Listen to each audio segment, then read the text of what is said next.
Hi friends! I'm making a video today on how to shape one of our pre-tuned flute kits. This would also work great if you were in the shaping stage of making one of our pre-board flute blanks. This video will likely work if you're making a flute from a flute kit provided by another flute maker. But today I'm going to be using Stellar flute kits.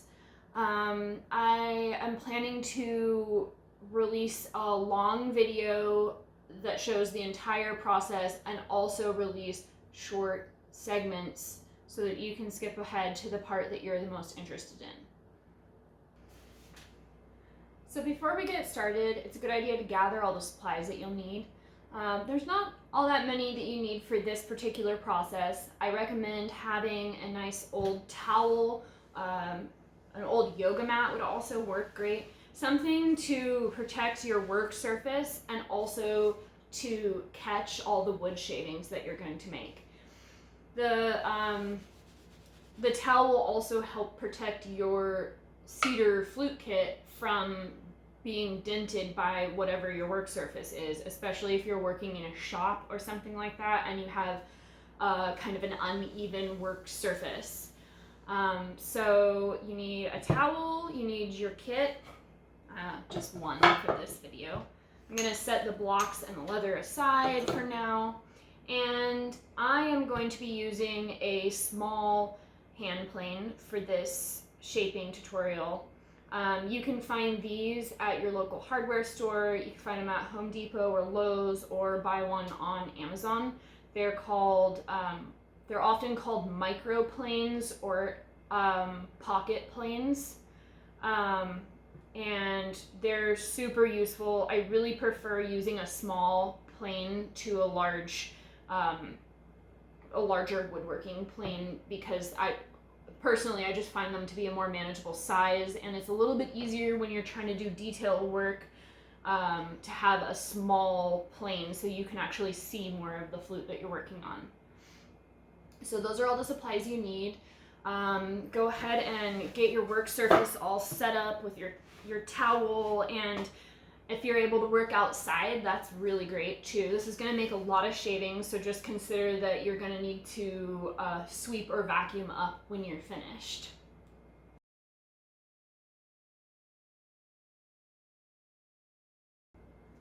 The first thing you're going to need to do after you set your work surface up is you're going to need to adjust your plane. They usually don't come very well adjusted. So they all are going to function pretty much the same. They should have a set screw like this, and then this little piece, I don't know what it's called, and then a plain iron, which is this little metal piece here. I think you're going to find that it doesn't matter what model of plane you're working with. It doesn't have to look like mine. They all have the same parts and they all function about the same. So what I did was I loosened that screw so that I could wiggle this around. I wanted to show you that the plain iron, which is this piece, has a beveled edge on the bottom and a flat edge on the top. We'll do a close-up so you guys can see a little bit better. But the beveled edge is going to face down. That's pretty important because your plane is not going to work well unless you face that bevel down. So to adjust it, remember that this is sharp and just be careful. I lay my finger across this opening here to stop the plain iron from falling through. And then I'm basically gently resting it against my finger. Then I put this piece in, and I tighten the screw a little bit, not fully tightened.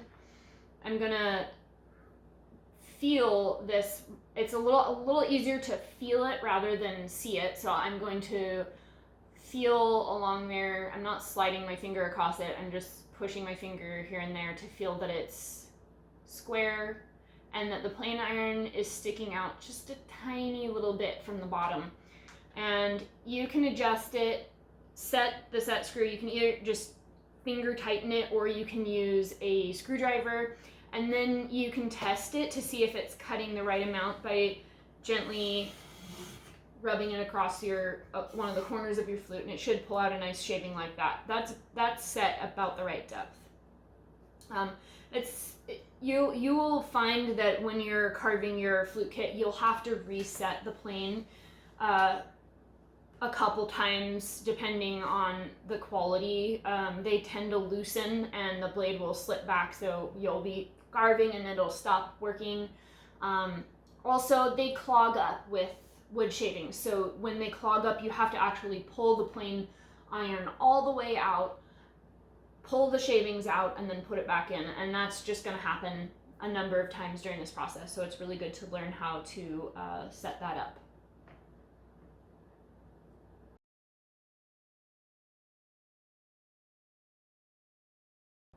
I'm going to start by shaping the body of the flute, which is the section from just below the thimble holes to the end of the flute. There's no particular reason to start with this. I just prefer to start with this part of the flute. I will carve this part of the flute first with the flute angled like this, and then I will carve the mouth end with the mouth end facing the table. That's because we always push the plane away from us, and it's going to just be a lot easier if you angle the flute away from you to get enough leverage to carve. So to begin with, we start shaving the corners off of the flute. So I'm actually going to, I think I'm going to have to kneel on my chair. You might find that you have to stand up to get enough leverage. And you're basically going to press the, I like to anchor the flute on my body and then push the plane down those corners. You can't use the plane on the flat edges. It will just catch and make big chunks, and it's just not going to work. You have to have a kind of an edge to work on for it to work properly.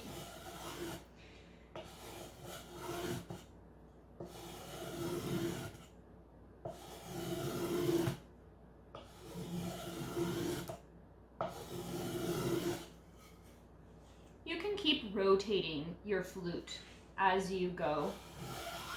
Or if you would rather, you can just work on one of these edges at a time and carve it until it's round. You can see, and I'll take a close-up of this so you can see it easier, but we're going to start rounding the flute over, and you'll want to keep checking the end of the flute here and making sure that you're not making one side much different from the other.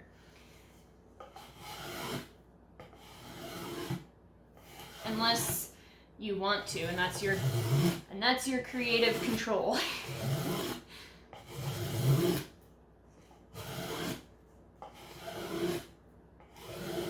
Let me know in the comments what you like to do with your cedar shavings.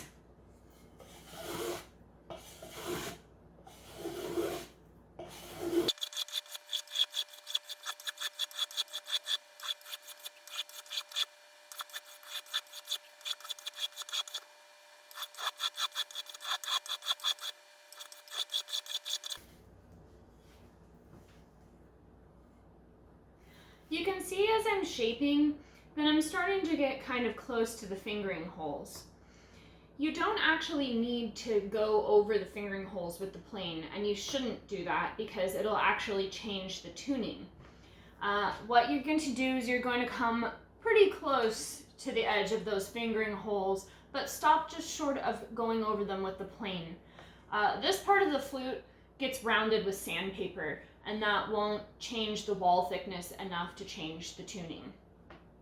The wall thickness only matters over the fingering holes and the four direction holes.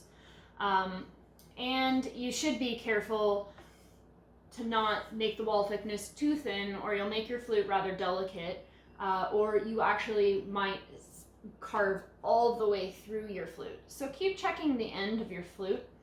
I'll put a close-up in the video here to show you what I mean by this, but you can basically imagine that when you look at this and it's finished, it's going to be round, or mostly round, and the rest of the rounding is going to happen with sandpaper.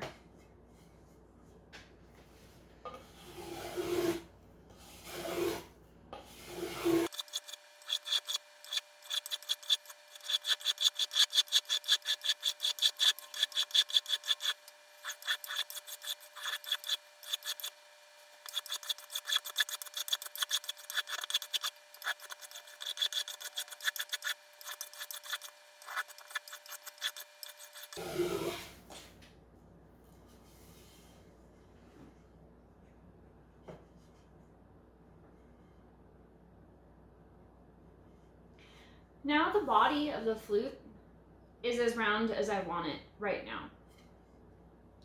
I can work a little bit more on it, but down here, I think this is about as round as I want it. It'll still be kind of angular when you're finished using the plane, and that's okay because the next video we're gonna do is working with sandpaper, and you actually use very coarse sandpaper, which finishes the shaping process.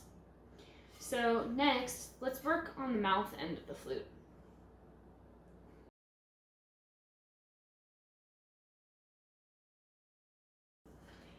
To shape the mouth end of the flute, I'm going to turn the flute around the other direction and I'm going to angle it down like this.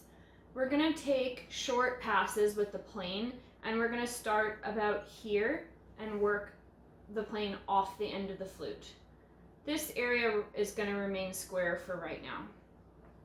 One thing to keep in mind when you're tapering the end of the flute is that there is a chamber in here. It goes from this wall of the fipple up to about this point on the flute. And it's the same diameter as the main bore of the flute. So if you taper it too steeply, you may break into that chamber, and that will effectively ruin your flute kit. So be very careful. You can look at pictures of how much taper we put on our finished flutes to get a good idea of how much it's safe to taper. So I'm going to angle the flute kit down. Again, I'm going to stand to get more leverage, and I'm going to start playing about here and move my way off the flute. Some people find that it's helpful to draw a circle on the end of the flute to kind of give them a guide so that they can make a nice round mouth end. I'm going to do it by eye.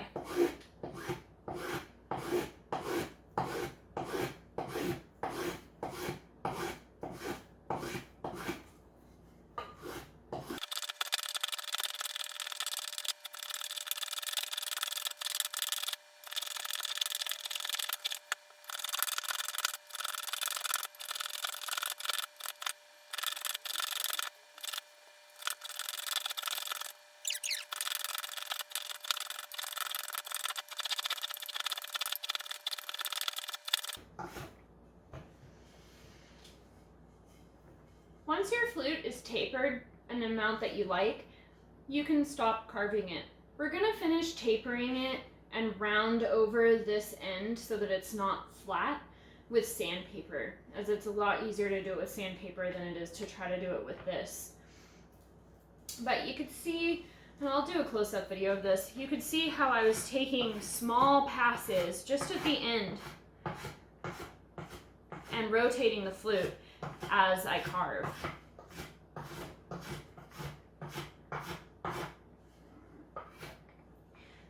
There's a shape which is probably hard to see in this video that kind of looks like a diamond here. And I can kind of compare that on all sides and see that it's even. You can also look at the end of the flute and see that I have a nice round shape. So I'm pretty happy with the way that looks. I think I would like this area of the flute to be a little bit more round. So I think I'll hold it this way again, and I'm gonna go over that area of the flute to round it a little bit more.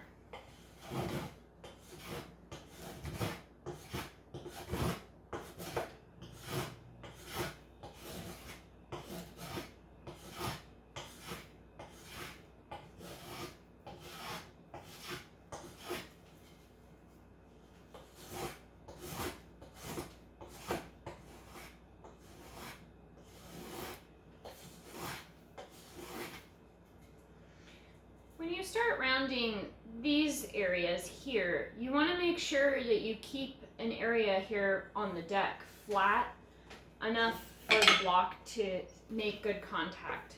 You can take your block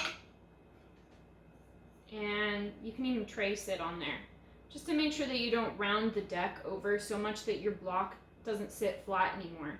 You don't want to be able to see light when you look under your block. It should be sitting perfectly flat to make a nice seal with the flute there. So I know about how much I can take off, which is just a little bit. So I'm just going to be slow and careful in this area of the flute, because it's very common for people to round the deck. This is the deck. To round the deck over, and then their block won't sit flat. It's fixable, but it's better if you don't make that mistake to begin with. Another thing is happening here that I want to point out. There's part of the grain that's really not liking being carved in the direction that I'm trying to carve it. So it's kind of taking big chunks out instead of nice peels. I'm going to try turning the flute around like this and carving it in the other direction to see if that'll help. Sometimes that does the trick. Sometimes it's better to just set the plane aside and shape that with sandpaper, because it can be really annoying. That's working. I'm being really careful to keep my hands away from the plane.